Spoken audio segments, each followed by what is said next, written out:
I want to actually start with Bronny. Yeah. This past week, he was in Chicago at the Combine. And first of all, I've never met Bronny. But I will say, in all the interviews and clips that I saw, his perspective and his mindset at that age was like really stood out. Yeah. It was actually quite remarkable. For you as a dad, and obviously my kids play basketball and they're much younger, but as a dad watching him go through this process, what's it like? Wow, this is where we're kicking it off with, huh, JJ? We go right to that topic. I love it. I love it. As a parent to be able to be, there to witness a child of yours start to live out a dream of theirs. It's something Bronny has always talked about, and he's, said, we asked him plenty of times, like, what is your end goal? And his end goal is to be in the NBA. And to see him almost at that moment, for a parent is something that you could just be in awe of, because, I mean, that's what you want your kids to be able to live out their dreams, and whatever that is, whatever, direction they take, you want them to be able to live out their dreams. And for, myself and Savannah to be there and be at the Combine this past week in Chicago, to see him out there with other kids that's trying to live out their dream. It was a pretty remarkable, I don't know what to say, / this is exciting, feeling for our whole family. And I probably know the same feeling for him as well. He had some quotes where he talked about certain players in the NBA that he felt he could play like. Yeah. And I thought it was neat. Because not every 19-year-old kid has that perspective. Right.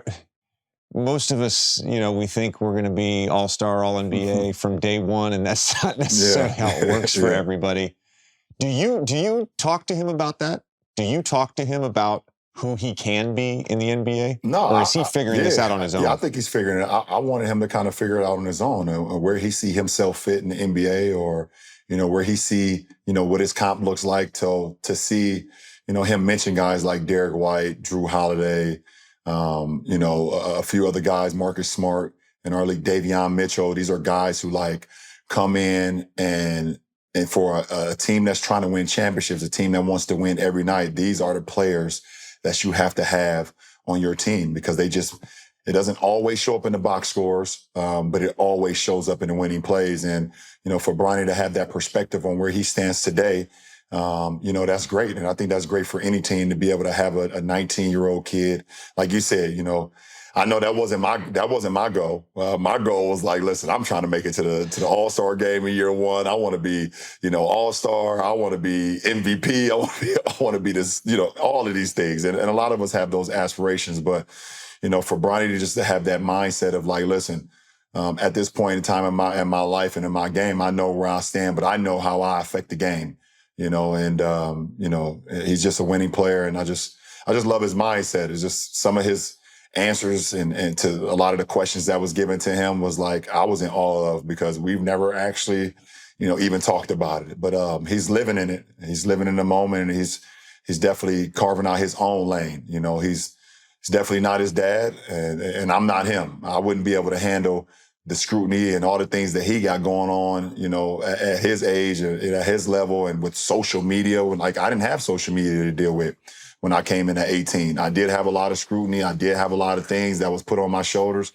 but I didn't have, every single day around the clock news coverage, sports shows, things of talking about this particular person every single day. Or you go online or on social media and X and Instagram, and everyone can comment every single day about whatever they want to say, whatever. I didn't have to deal with that. And to see him handle it, with such class and so, just self-awareness and just staying even keel is just a remarkable thing, man. And super proud of him. Me and Savannah talk about it all the time, how proud we are of our kids. And, he's the oldest. We always told him from day one, listen, you have to set an example for your brother and your little sister.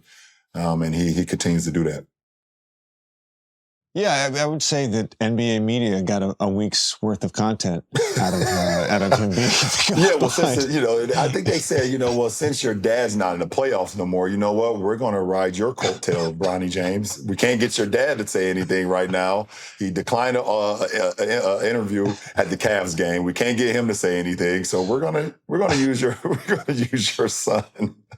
Yeah, there's other things. There's other things happening in the NBA world, non-playoff related, that I feel like the NBA media is using as well. Absolutely. Hey guys, thanks for listening. Thanks for watching Mind the Game podcast. If you like it, please hit that subscribe button. Thank you.